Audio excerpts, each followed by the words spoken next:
방콕의 한 조용한 오피스텔에서 한 여성이 노트북을 바라보고 있습니다. 1년 전 그녀가 쓴 기사가 태국과 한국의 관계를 뒤흔들어 놓았고 지금은 그 후속 기사를 준비하고 있습니다. 도대체 그녀는 어떤 이야기를 써내려가고 있을까요? 구독과 좋아요 꾹 눌러주세요. 경제 위기에 직면한 태국의 현재 상황을 취재해주세요. 사라. 뉴욕 본사의 편집장이 전화로 이렇게 말했을 때 저는 잠시 망설였습니다. 태국은 제 어머니의 고향이자 제가 매년 휴가 때마다 찾던 곳이었죠. 객관적인 시각을 유지할 수 있을까 하는 걱정이 들었지만 오히려 제가 태국 문화를 이해하고 있다는 점이 이번 취재에 도움이 될 것이라는 편집장의 판단이었어요. 당신은 태국계 미국인 저널리스트로서 양쪽의 시각을 모두 이해할 수 있는 적임자예요. 게다가 태국어도 할 수 있잖아요. 편집장의 말에 수긍할 수밖에 없었습니다. 뉴욕타임즈 아시아 특파원으로 3년째 일하면서 이런 민감한 사안을 다루게 된 것은 처음이었죠. 방콕 수완나품 공항에 도착했을 때 저는 즉시 무언가 다르다는 것을 느꼈답니다. 평소 관광객들로 북적이던 공항이 한산했어요. 입국 심사대를 지나는데 걸린 시간이 고작 5분. 이건 분명 정상적인 상황이 아니었죠. 사라.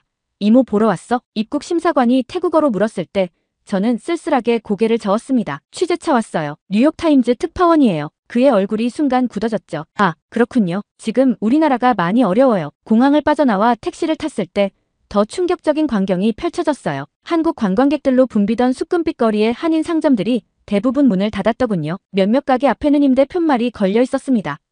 요즘은 손님이 없어서 장사가 안 돼요. 택시 기사의 한숨 섞인 목소리가 가슴을 울렸죠. 그는 계속해서 이야기했어요. 작년까지만 해도 한국 관광객들이 많아서 장사가 잘 됐는데 지금은 다들 떠나버렸어요. 도심의 대형 쇼핑몰들도 예전 같지 않았습니다. 한국 브랜드 매장들의 상당수가 셔터를 내렸고 쇼핑몰 내부도 한산했죠. 특히 눈에 띄는 건 벤코리아 스티커였어요.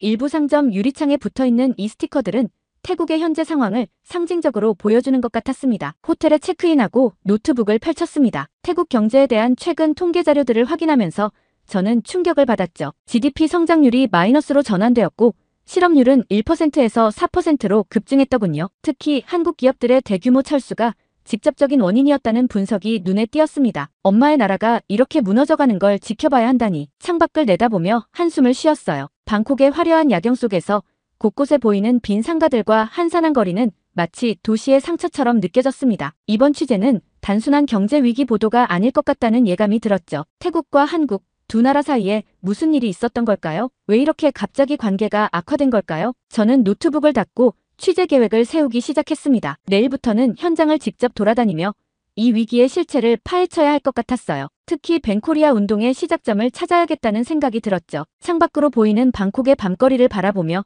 저는 다시 한번 이번 취재의 무게를 실감했습니다. 이건 단순한 경제 위기가 아닌 두 나라의 관계와 신뢰가 무너진 순간을 기록하는 일이 될 것 같았어요. 엄마, 제가 태국의 진실을 제대로 전하도록 할게요. 저는 조용히 다짐했습니다. 이제 시작입니다. 태국과 한국 두 나라 사이에 무슨 일이 있었는지 그 진실을 파헤치는 여정이 시작된 거죠. 취재 계획을 세우면서 어린 시절 어머니와 함께 방콕을 걸었던 기억이 떠올랐어요. 그때는 거리마다 활기가 넘쳤고 관광객들의 웃음소리로 가득했죠. 특히 한국인들은 태국의 중요한 관광객이었답니다. 제가 통계를 확인해보니 2023년에만 180만 명의 한국인이 태국을 방문했더군요. 하지만 지금은 모든 것이 달라졌습니다. 2024년에는 그 수가 20만 명으로 급감했어요. 90%가 감소한 거죠. 이런 급격한 변화는 분명 단순한 우연이 아닐 거예요. 호텔 레스토랑에서 저녁을 먹으며 주변을 둘러보았습니다. 예전 같았으면 한국인 관광객들로 북적였을 시간이지만 지금은 중국인 관광객들이 대부분이었죠. 마사이카? 서버가 태국어로 물어봤을 때 저는 고개를 끄덕이며 미소 지었어요. 하지만 곧 그의 얼굴에 드리운 피곤한 기색이 눈에 들어왔습니다. 예전에는 한국 손님들이 많았는데 지금은 어떠세요? 많이 힘들어요. 팁도 줄었고 일하는 시간도 줄었답니다. 그의 한숨 속에 태국 서비스업의 현실이 고스란히 담겨있는 것 같았어요. 취재를 위해 예약한 일정들을 다시 한번 확인했습니다. 내일은 태국 상공회의소 관계자와의 인터뷰가 잡혀있었고 그 다음 날은 철수를 결정한 한국 기업의 현지 법인장과도 만나기로 했죠. 혹시 한국 사람이세요? 옆 테이블에 앉아있던 중년 여성이 영어로 물어보았어요. 제가 고개를 저으며 태국계 미국인이라고 답하자 그녀는 안도의 한숨을 쉬더군요. 아, 다행이에요. 요즘은 한국인이라고 하면 사람들의 시선이 달라지거든요. 그녀는 방콕에서 20년간 살았던 영국인 사업가였습니다. 그녀의 말에 따르면 최근 태국에서는 한국인들을 향한 적대감이 급속도로 커지고 있다고 해요. 이 모든 이야기를 메모하면서 저는 이번 취재가 예상보다 훨씬 복잡한 문제가 될 것이라는 걸 직감했답니다. 경제 위기의 표면 아래에는 두 나라 사이에 깊은 불신과 오해가 자리 잡고 있는 것 같았거든요. 노트북을 덮고 잠자리에 들면서 내일부터 시작될 본격적인 취재를 생각하니 가슴이 뛰었습니다. 이건 단순한 기사가 아닌 어쩌면 태국과 한국의 관계를 다시 돌아보게 만드는 중요한 기록이 될지도 모르겠어요. 다음 날 아침 저는 일찍부터 취재를 시작했습니다. 첫 목적지는 방콕의 대표적인 쇼핑 거리인 시암이었죠. 어제 보았던 벤코리아 스티커의 실체를 파악하고 싶었어요. 거리에 도착하자마자 눈에 띄는 것이 있었습니다. 20여 명의 사람들이 한 가게 앞에서 시위를 하고 있었죠. 그들의 손에는 노모 코리어라는 피켓이 들려 있었어요. 실례합니다. 뉴욕타임즈 특파원입니다. 이 시위의 이유를 여쭤봐도 될까요? 제가 다가가자 시위대 중 한 청년이 앞으로 나섰습니다. 그의 이름은 솜차이였죠. 한국이 우리 태국인들을 어떻게 대하는지 아세요? 공항에서 무차별적으로 입국을 거부하고 마치 범죄자처럼 취급합니다. 우리도 자존심이 있는 사람들이에요. 솜차이의 목소리에는 분노가 가득했어요. 그는 자신의 휴대폰을 꺼내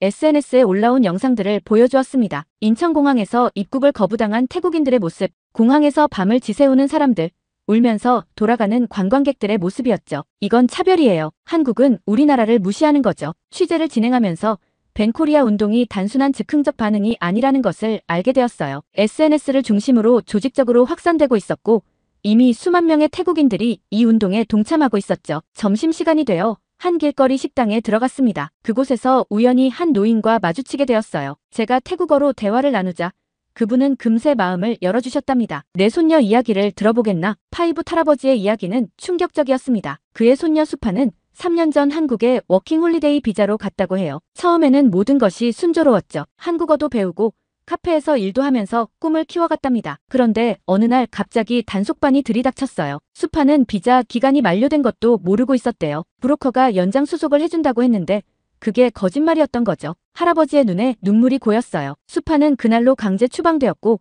5년간 한국 입국이 금지되었다고 합니다. 내 손녀가 무슨 큰 죄를 지었다고 그저 열심히 일하며 살고 싶었을 뿐인데. 파이브 할아버지의 이야기는 벤코리아 운동의 또 다른 측면을 보여주었습니다. 법적인 절차와 개인의 삶이 충돌하는 지점, 그 고통스러운 현실이었죠. 오후에는 태국 무역협회를 찾았어요. 이곳에서도 한국에 대한 실망감이 역력했습니다. 한국은 우리의 중요한 경제 파트너였어요. 하지만 지금은 마치 우리를 적으로 대하는 것 같아요. 무역협회 관계자 피차이 씨의 말에는 배신감이 묻어났죠. 그는 계속해서 통계 자료들을 보여주었어요. 한국 기업들의 철수로 인한 경제적 피해, 관광객 감소로 인한 손실, 수출입 거래 축소 등 숫자로 보는 현실은 더욱 냉정했습니다. 저녁이 되어 호텔로 돌아오는 길, 제 머릿속은 온통 오늘 들었던 이야기들로 가득했어요. 분명 한국 정부의 입장에서는 불법 체류자 문제를 해결하기 위한 불가피한 조치였을 테지만 그 과정에서 발생한 상처와 오해는 생각보다 깊어 보였습니다. 노트북을 펼쳐 오늘의 취재 내용을 정리하면서 한 가지 확실한 것을 깨달았어요. 이 문제는 단순한 정책의 문제가 아닌 사람과 사람 사이의 신뢰가 무너진 이야기였던 거죠. 내일은 한국 기업들을 찾아가 볼 예정입니다. 그들의 이야기도 들어봐야 할 것 같아요. 이 복잡한 퍼즐의 또 다른 조각을 찾기 위해서죠. 취재 노트를 정리하면서 갑자기 솜차이가 보여줬던 또 다른 영상이 떠올랐습니다. 한 태국 식당에서 한국인 관광객들이 쫓겨나는 장면이었어요. 가게 주인이 노 코리언 이라고 외치는 모습이 특히 인상적이었죠. 이건 우리가 당한 것의 일부를 돌려주는 거예요. 당시 솜차이의 말이 다시 귓가에 맴돌았습니다. 하지만 과연 이런 방식의 대응이 올바른 걸까요? 보복이 보복을 낳는 악순환은 결국 양국 모두에게 상처만 남기지 않을까요? 취재 노트 마지막에 특별한 메모를 하나 추가했어요. 파이브 할아버지가 마지막으로 들려주신 말씀이었죠. 사실 수파는 지금도 한국 드라마를 봐요. 한국을 미워하면서도 한국 문화는 여전히 좋아하는 거죠. 아이러니하지 않나요? 이 말씀에는 현재 태국인들의 복잡한 심정이 담겨 있는 것 같았습니다. 한국에 대한 분노와 실망감 속에서도 여전히 한국 문화를 사랑하는 모순적인 감정이요. 어쩌면 이것이 해결의 실마리가 될 수도 있지 않을까요? 호텔 창밖으로 보이는 방콕의 밤거리를 바라보며 저는 다시 한번 이번 취재의 중요성을 실감했습니다. 이건 단순한 경제 기사가 아닌 두 나라 사이에 깊어진 상처와 그 치유의 가능성을 탐색하는 여정이 될 것 같았어요. 취재 사흘째, 저는 한국 입국 심사 강화의 실제 배경을 파악하기 위해 주태국 한국 대사관을 찾았습니다. 벤코리아 운동의 시발점이 된 입국 심사 강화, 그 이면에는 어떤 이유가 있었을까요? 사라 씨, 이 자료들을 한번 보시죠. 영사과 김민수 과장이 보여준 자료는 충격적이었어요. 태국인 불법 체류자 수가 2015년 5만 2천여 명에서 2024년 15만 7천여 명으로 급증했다는 내용이었죠. 더 놀라운 것은 태국인 체류자의 78%가 불법 체류자라는 사실이었습니다. 이건 정말 심각한 수준이에요. 한국의 전체 불법 체류자 40만 명 중에서 태국인이 가장 큰 비중을 차지하고 있죠. 김 과장의 설명은 계속되었어요. 불법 체류자들 중 일부가 마약 범죄와 각종 불법 행위에 연루되면서 한국 정부로서는 더 이상 이 문제를 방치할 수 없었다는 거였죠. 하지만 의문이 들었습니다. 어떻게 이렇게 많은 태국인들이 한국에 불법 체류하게 된 걸까요? 그 답을 찾기 위해 저는 방콕 외곽의 한 마을을 찾았어요. 한국에 가면 한 달에 300만 원은 벌 수 있다고 했어요. 마을 주민 남차이 씨의 증언은 충격적이었습니다. 그녀의 이웃들 중 5명이 브로커를 통해 한국행을 선택했다고 해요. 관광비자로 입국한 뒤 불법 체류자가 되는 방식이었죠. 브로커들이 마을마다 찾아와요. 비자 연장도 해주고 취업도 알선해준다면서 저는 브로커들의 존재를 확인하기 위해 방콕의 한 카페를 찾았습니다. 그곳에서 만난 제보자는 브로커 조직의 내부 사정을 알려주었어요. 한 명당 500만 원씩 받아요. 관광비자로 입국시켜준 뒤 취업처도 연결해주고 숙소도 제공하죠. 심지어 단속 정보까지 알려준다니까요. 그의 말에 따르면 브로커들은 SNS를 통해 조직적으로 활동하고 있었습니다. 한국 취업을 미끼로 태국 청년들을 현혹하고 불법 체류를 도와주는 대가로 거액을 챙기고 있었죠. 더 깊이 파고들수록 이 문제의 본질이 보이기 시작했어요. 브로커들은 태국인들의 코리안 드림을 악용하고 있었고 그 피해는 고스란히 선의의 태국인들에게 돌아가고 있었던 거죠. 특히 충격적이었던 건 일부 브로커들이 한국에서 강제 추방된 태국인들의 신분증을 위조해 다른 사람을 입국시키는 수법까지 사용하고 있다는 사실이었습니다. 위조 서류 한 세트에 수백만 원씩 받는다더군요. 심지어 일부 브로커는 한국 내 범죄 조직과도 연계되어 있대요. 제보자의 말은 계속되었어요. 불법 체류자들이 한국에서 겪는 착취와 인권 유린의 실상도 들을 수 있었죠. 최저임금에도 못 미치는 급여, 열악한 근무 환경, 산재보험 미가입, 그들의 불안정한 신분을 이용한 각종 범죄도 늘어나고 있었습니다. 호텔로 돌아와 자료를 정리하면서 이 문제의 복잡성을 실감했어요. 표면적으로는 한국의 강경한 입국 심사가 문제처럼 보였지만 그 이면에는 더 깊은 구조적 문제들이 존재했던 거죠. 특히 마음에 걸렸던 건 브로커들의 존재였습니다. 그들은 양국 관계의 악화를 오히려 기회로 삼고 있었어요. 벤코리아 운동으로 인해 한국 입국이 어려워질수록 더 많은 사람들이 브로커를 찾게 될 테니까요. 내일은 이 브로커들의 실체를 더 파헤쳐봐야겠다고 생각했습니다. 어쩌면 이들이 한태관계 악화의 숨은 주범일지도 모르니까요. 취재 노트를 정리하면서 오늘 한 가지 더 충격적인 사실을 발견했습니다. 한국에서 불법 체류 중인 태국인들의 연령대가 점점 낮아지고 있다는 거예요. 특히 20대 초반의 젊은이들이 늘어나고 있었죠. 요즘 젊은이들은 SNS로 한국 생활을 보면서 환상을 가져요. K-팝 스타처럼 살 수 있을 거라 생각하죠. 제보자의 이 말이 계속 머릿속을 맴돌았습니다. 실제로 방콕의 한 고등학교를 방문했을 때 놀라운 광경을 목격했어요. 졸업반 교실 뒤편에 한국에서 성공하는 법이라는 포스터가 붙어 있었거든요. 학생들 사이에서 한국 취업이 로또처럼 여겨지고 있어요. 브로커들은 이런 학생들의 순수한 꿈을 이용하는 거죠. 담임교사 수환 씨의 말씀이 가슴을 아프게 했습니다. 한국과 태국 두 나라 사이의 관계가 이렇게 뒤틀리게 된 것이 안타까웠어요. 호텔 창밖으로 보이는 방콕의 야경을 바라보며 저는 어머니 생각이 났습니다. 30년 전 어머니도 이런 아메리칸 드림을 꾸며 미국으로 가셨다고 하셨죠. 다행히 어머니는 정식 경로로 미국에 가실 수 있었지만 지금 태국의 젊은이들은 그러지 못하고 있었어요. 내일은 불법 체류자 문제의 또 다른 측면도 살펴봐야겠습니다. 왜 이렇게 많은 태국인들이 위험을 무릅쓰고 한국행을 선택하는 걸까요? 그들이 꿈꾸는 한국에서의 삶은 과연 어떤 모습일까요? 취재를 위해 저는 잠시 한국행을 결정했습니다. 브로커 문제의 실체를 파악하기 위해서는 한국에 있는 태국인들의 이야기도 직접 들어봐야 할 것 같았어요. 인천공항에 도착하자마자 눈에 띄는 광경이 있었습니다. 입국심사대 앞에서 한 태국인 여성이 울면서 항의하고 있었죠. 저는 정직하게 관광 온 것뿐이에요. 하지만 결국 그녀는 입국을 거부당했습니다. 요즘은 정말 관광 온 사람들도 의심받아요. 한국에서 식당을 운영하는 태국인 사업가 수린 씨를 만났습니다. 10년 전 한국인 남편과 결혼에 정착한 그녀는 최근 태국인 직원 구하기가 너무 어려워졌다고 했어요. 예전에는 워킹홀리데이로 온 태국 청년들을 고용했어요. 하지만 지금은 비자 발급이 너무 까다로워졌죠. 불법 체류자를 고용할 수도 없고 가게 운영이 정말 힘들어요. 더 깊이 파고들기 위해 경기도의 한 공단을 찾았습니다. 그곳에서 만난 태국인 노동자들의 이야기는 충격적이었어요. 저는 6개월째 불법 체류자예요. 하루 12시간씩 일하고 월급도 제때 받지 못해요. 하지만 신고도 못하죠. 당장 추방될 테니까요. 파트 씨의 이야기였습니다. 그는 브로커에게 500만 원을 주고 한국에 왔지만 약속된 것과는 전혀 다른 현실에 절망하고 있었죠. 반면 한국 기업들의 입장도 들어봐야 했습니다. 태국 현지 공장 철수를 결정한 한 전자부품 회사의 이사를 만났어요. 우리도 철수하고 싶지 않았습니다. 20년간 태국에서 사업해왔는데 하지만 최근 반항 감정으로 인해 직원들의 안전이 위협받고 있어요. 공장 앞에서 시위도 벌어지고 결국 철수를 결정할 수밖에 없었죠. 방콕으로 돌아와 태국 현지 기업인들도 만났습니다. 한국 기업과 거래하던 한 부품업체 사장은 한숨을 쉬었어요. 한국 기업들이 떠나면서 우리 회사도 직원 30%를 해고해야 했어요. 20년 넘게 거래해온 파트너였는데 이제는 새로운 거래처를 찾아야 하죠. 시암의 한 쇼핑몰에서는 또 다른 현실을 마주했습니다. 한국 브랜드 매장들이 하나둘 문을 닫으면서 현지 소매상인들도 큰 타격을 입고 있었어요. 한국 화장품이 우리 매출의 70%였어요. 이제는 다른 나라 제품으로 바꿔야 하는데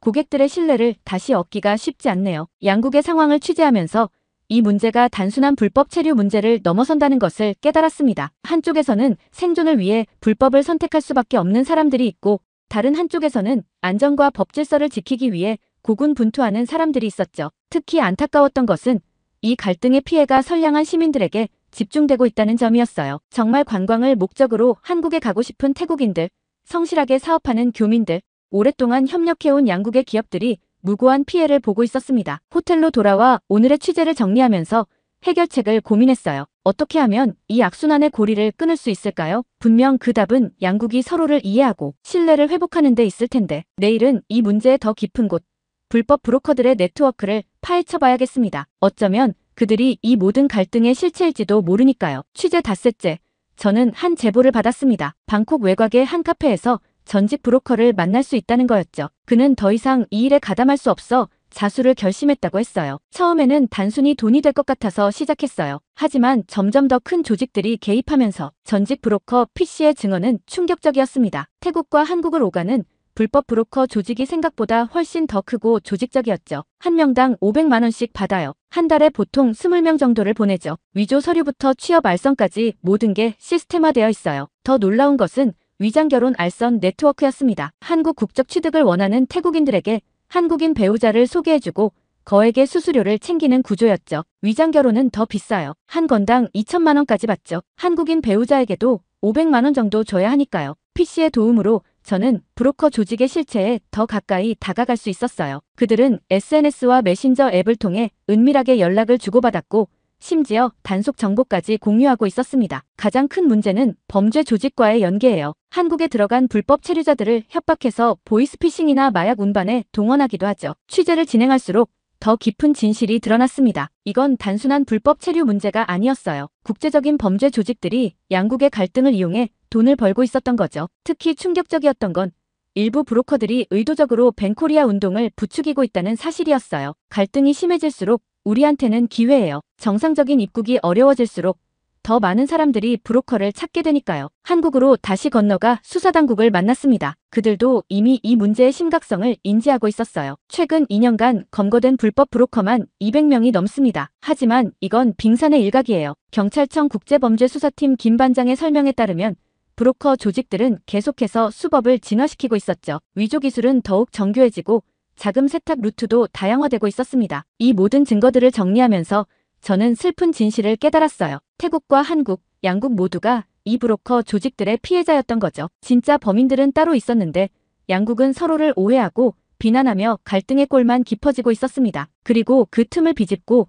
브로커들은 더 큰 이익을 챙기고 있었죠. 호텔로 돌아와 기사의 초안을 써내려가기 시작했어요. 이번 취재는 단순한 고발성 기사가 아닌 양국 모두에게 경각심을 주는 동시에 화해의 실마리를 제공하는 내용이 되어야 했습니다. 엄마, 이제 조금은 알 것 같아요. 왜 이런 일이 벌어졌는지. 창밖의 방콕 야경을 바라보며 중얼거렸죠. 내일은 이 기사가 세상에 공개됩니다. 양국의 관계가 조금이나마 회복되는 계기가 되길 바라면서요. 기사를 마무리하던 중 P씨에게서 또 다른 충격적인 정보를 받았습니다. 브로커 조직들이 운영하는 교육센터의 존재였어요. 그들은 한국에 보낼 사람들을 미리 교육해요. 입국 심사에서 어떻게 대답해야 하는지, 어떤 옷을 입어야 하는지까지 가르치죠. 심지어 관광계획서 작성법도 알려줘요. 이런 조직적인 기만이 결국 한국 정부의 강경한 입국 심사로 이어졌고 그 과정에서 선의의 관광객들이 피해를 보고 있었던 거죠. 악순환의 고리가 계속해서 이어지고 있었습니다. 특히 마음 아팠던 건 이 과정에서 발생하는 인신매매 문제였어요. 일부 브로커들은